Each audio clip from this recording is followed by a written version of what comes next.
नमस्कार, उत्तराखंड की खबरों में आपका स्वागत है। मैं हूं आपके साथ मनोराज सक्सेना। मुख्यमंत्री त्रिवेंद्र सिंह रावत ने कई योजनाओं का विमोचन आज किया है। यूएनडीपी और सेंटर फॉर पब्लिक पॉलिसी का विमोचन किया। विमोचन में गुड गवर्नेंस भी शामिल रहा। नियोजन विभाग की तरफ से डैशबोर्ड का विमोचन हुआ। 2030 तक विकास को लक्ष्य तक पूरा रखने का प्रयास जारी है। जिला योजना का 40% बजट स्वराज पर खर्च होगा, ये कहना है मुख्यमंत्री का।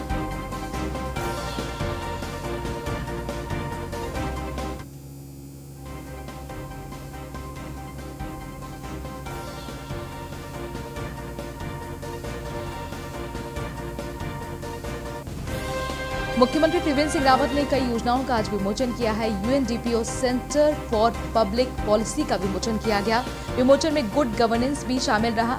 नियोजन विभाग की तरफ से डैशबोर्ड का विमोचन हुआ है। साथ ही मुख्यमंत्री का कहना है कि 2030 तक विकास को आगे रखने का लक्ष्य हमारा लगातार जारी है और उसी की तरफ बढ़ते हुए कदम है। जिला योजना का 40% बजट स्वरोजगार पर खर्च होगा, ये दावा और वादा जनता से मुख्यमंत्री त्रिवेंद्र सिंह रावत ने किया है।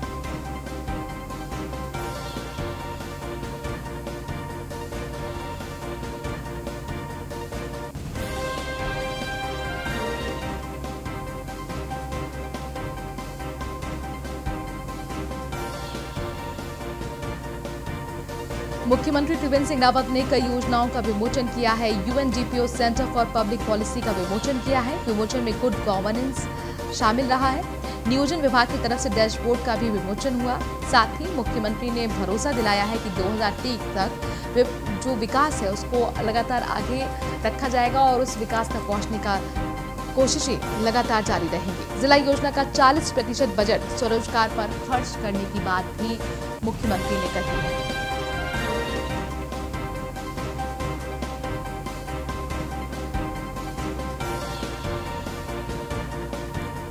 बात अजय भट्ट की करते हैं। लालकुआं दौरे पर उधम सिंह नगर सांसद अजय भट्ट आज रहे हैं। बिंदु खत्ता राजस्व गांव के संबंध में सांसद ने कहा, विकास को लेकर केंद्र और प्रदेश सरकार गंभीर है। आईएसबीटी के कार्य को जल्द पूरा करने का दावा भी उन्होंने किया है। 2022 में बीजेपी पूर्ण बहुमत के साथ सरकार बनाएगी, कह रहे हैं अजय भट्ट।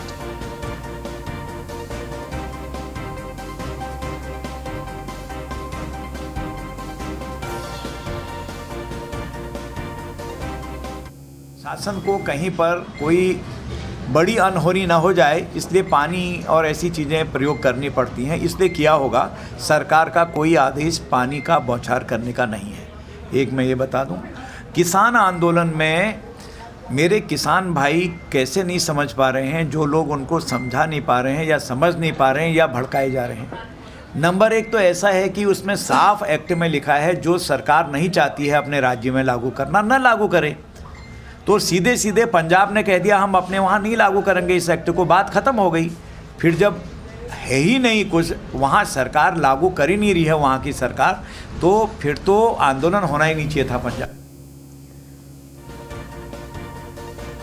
उधम सिंह नगर के सांसद अजय भट्ट को आप सुन रहे थे। लालकुआं दौरे पर आज अजय भट्ट रहे। इसके साथ ही बिंदु खत्ता राजस्व गांव के संबंध में उन्होंने कहा कि विकास को लेकर लगातार केंद्र और प्रदेश सरकार काम कर रही है। आईएसबीटी के कार्य को जल्द पूरा करने का वादा भी उन्होंने किया है। साथ ही दावा ये कि 2022 में दोबारा बीजेपी की सरकार बनेगी।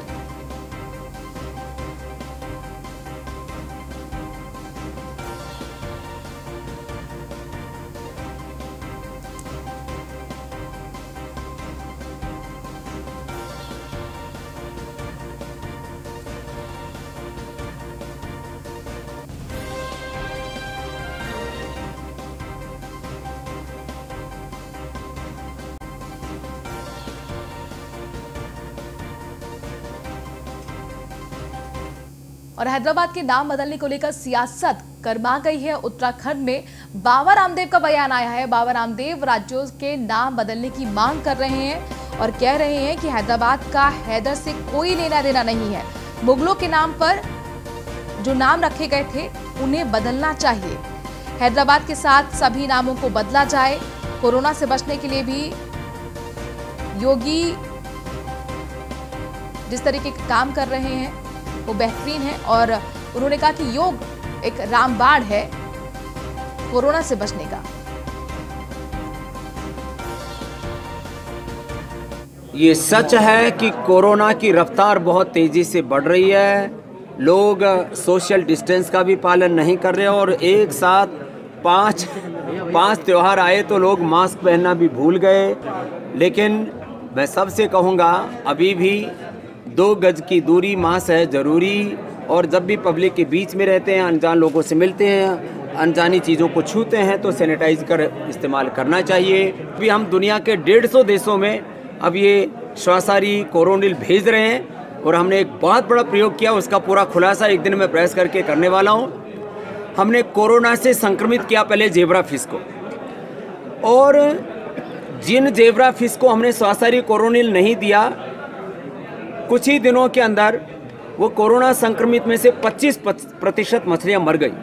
जिनको श्वासारी और कोरोनिल दिया गया वो 100% मछलियाँ पूर्ण स्वस्थ हो गई।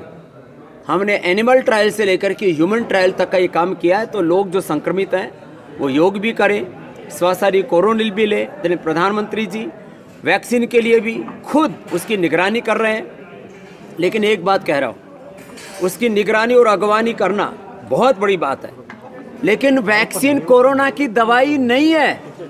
वैक्सीन लगाने से आपके अंदर एंटीबॉडीज पैदा हो जाएंगे और आप कोरोना से संक्रमित होने से बच जाएंगे, ये अलग बात है। कोरोना से संक्रमित होने के बाद कोई वैक्सीन काम नहीं करेगी, उसके बाद तो प्राणायाम ही करना पड़ेगा। उसके बाद तो आपको श्वासारी और कोरोनिल लेना ही पड़ेगा और अणु तेल डालना पड़ेगा, नहीं तो बहुत से लोगों की स्मेल चलेगी। बहुत से लोगों को और कई प्रकार के ब्रेन और नर्वस सिस्टम के डिसऑर्डर्स हो रहे हैं, लोगों को लंग के अंदर लम्प्स हो रहे हैं, लोगों को डाइजेशन की प्रॉब्लम हो रही है, मेंटल डिसऑर्डर्स हो रहे हैं। इसलिए योग आयुर्वेद को अपनाएं, अपनी इम्यूनिटी बढ़ाएं। ये खबरों में आगे बढ़ते हैं। बीजेपी अध्यक्ष के आगमन को लेकर तैयारियां जोरों पर हैं। बीजेपी कार्यकर्ता लगातार आगमन को बेहतर बनाने की तैयारी कर रहे हैं। कार्यकर्ताओं ने आगमन को लेकर बैठक भी आयोजित की और बैठक में कोरोना गाइडलाइंस की धज्जियां उड़ती हुई नजर आई हैं। ज्यादातर कार्यकर्ताओं के मुंह पर मास्क नहीं था, मास्क गायब था और कांग्रेसियों ने बैठक को लेकर अब बीजेपी पर निशाना साधा है और साथ ही मांग की है कि जो वहां पर मौजूद कार्यकर्ता थे उनके खिलाफ कार्रवाई हो।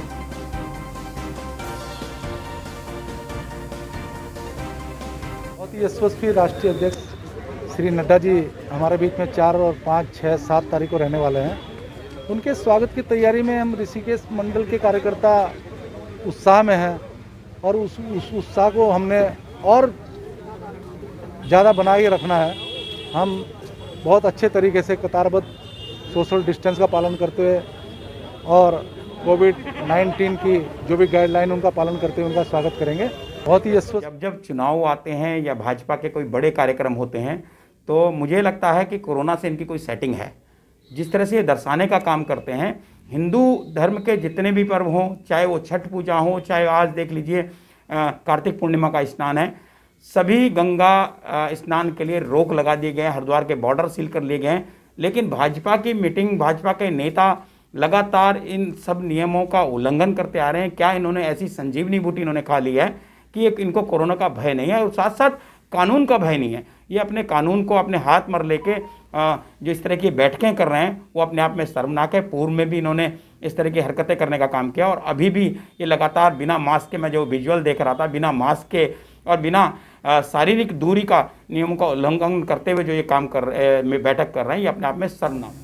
बात कुंभ की करते हैं। महाकुंभ 2021 को लेकर प्रशासन ने तैयारियां शुरू कर दी हैं और इसी कड़ी में आगामी कुंभ मेले को लेकर आज उप मेला अधिकारी दयानंद सरस्वती ने ऋषिकेश पहुंचकर कई विभागों के अधिकारियों के साथ कैंपिंग की व्यवस्था को लेकर निरीक्षण किया है। इस दौरान दयानंद सरस्वती ने बताया कि सेक्टर मजिस्ट्रेट और विभिन्न अधिकारियों के लिए कैंपिंग और पार्किंग व्यवस्था की जाएगी।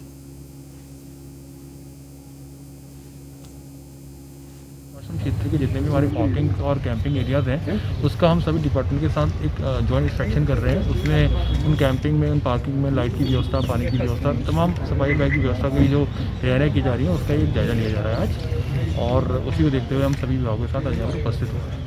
सर, भरत मंदिर में क्या बनेगा? पार्किंग यहाँ पर एक कैंपिंग की व्यवस्था जिसमें सेक्टर मजिस्ट्रेट पुलिस की अपनी एक पुलिस चौकी बनेगी यहाँ पर, तो ये कैंपिंग की जाएगी यहाँ पर।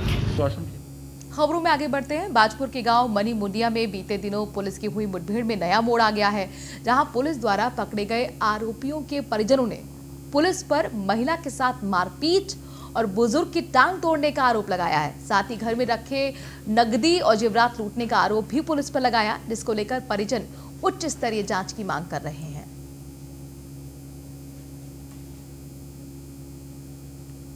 कुमार ने फोन करा, मैं इनके घर आया तो महिला को वो दीवार के साथ वो दरवाजे जो हैं वहाँ पे लटा रखा था और पीट रहे थे। इतनी देर में मैं जैसे आया, मेरे ऊपर भी इन्होंने एकदम असला ताना कि साला तू बदमाश है। मैंने कहा सर मैं बदमाश नहीं हूँ। तो इतनी देर में फिर मुझे बोले उसे फ़ोन करो, बुलाओ उसे अगर तुम्हें फ़ोन करा। फिर मैंने उसे बुलाया, मैंने कहा तेरी घरवाली को बहुत मार रहे, तू आ जा। वो बोला कि मेरी घरवाली को ना मारे, मैं आ रहा हूँ। वो फिर उतनी देर में इन्होंने बाहर गेट के बाहर गए, वो खेत है सामने आम का पेड़ के नीचे, तो इन्होंने इनका रिवॉल्वर कह रहे अंदर से हमने रिवॉल्वर भी निकाल दिया, इनके पास असला है। तो रिवॉल्वर निकाल के फिर इन्होंने एक पुलिस वाले ने 4 फैर निकाले, वहाँ बाहर 4 फैर निकाले अपने उससे। रिवॉल्वर गिरारी वाला रिवॉल्वर था। उत्तराखंड पुलिस द्वारा यहाँ एक हमारा किसान परिवार है, इसके साथ इतना अन्याय करा गया है, इनकी महिलाओं को बुजुर्गों को इतनी बुरी तरीके से मारा गया है। और उत्तराखंड पुलिस ने, जो हमारे यहाँ के आईपीएस हैं इस समय पवार, उन्होंने एक ऐसा परिचय दिया है कि पुलिस का इससे बुरा और घिनौना रूप नहीं हो सकता। जिस तरीके से उस लड़की को पीटा गया है पुलिस द्वारा, और जिस तरीके से एक साधारण परिवार को विकास दुबे के परिवार की श्रेणी में लाके खड़ा करने की कोशिश करी रही है ताकि पुलिस अपनी गलतियां को छुपा सके, तो इसकी हम न्यायिक जांच की मांग करते हैं। प्रधानमंत्री, राष्ट्रपति, मानव अधिकार आयोग, हर आयोग से हम एप्लीकेशन डाल के एकदम न्यायिक जांच की मांग करेंगे। मुख्यमंत्री त्रिवेंद्र सिंह रावत ने पार्टी के नेताओं को बड़ी जिम्मेदारी दी है। कई नेताओं को इस जिम्मेदारी सौंपी गई है, जिसमें शेर सिंह गड़िया का नाम आ रहा है।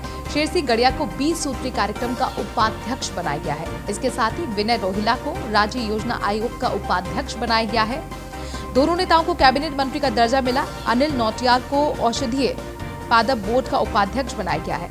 संजय सहगल उपाध्यक्ष राष्ट्रीय ग्रामीण स्वास्थ्य सलाहकार परिषद बनाए गए हैं। राजपाल सिंह रावत उपाध्यक्ष प्रधानमंत्री ग्राम सड़क योजना परिषद के। गोविंद पिलखवाल को उपाध्यक्ष उत्तराखंड चाय विकास बोर्ड का बनाया गया है। जगवीर सिंह भंडारी को उत्तरकाशी को उपाध्यक्ष राज्य बागवानी बोर्ड का बनाया गया है। तरुण बंसल हल्द्वानी को उपाध्यक्ष राज्य स्तरीय उद्योग मित्र परिषद बनाया गया है। और फहीम का हम रुख करते हैं, सीधे हमारे साथ रेजिडेंट एडिटर जुड़ गए हैं। फहीम, इन नेताओं को जाहिर तौर पर बड़ी जिम्मेदारी मुख्यमंत्री त्रिवेंद्र सिंह रावत की तरफ से पार्टी को मजबूत बनाने के लिए एक बड़ा कदम कहा जा सकता है।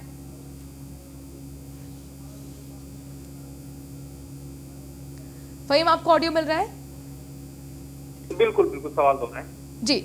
कहीं ना कहीं पार्टी नेताओं को बड़ी जिम्मेदारी दी गई है, इसमें किस नेताओं को लेकर कहा जा सकता है कि जाहिर तौर पर इनकी महत्वपूर्ण भूमिका आने वाले समय में रहने वाली है? देखिए, इससे पहले सरकार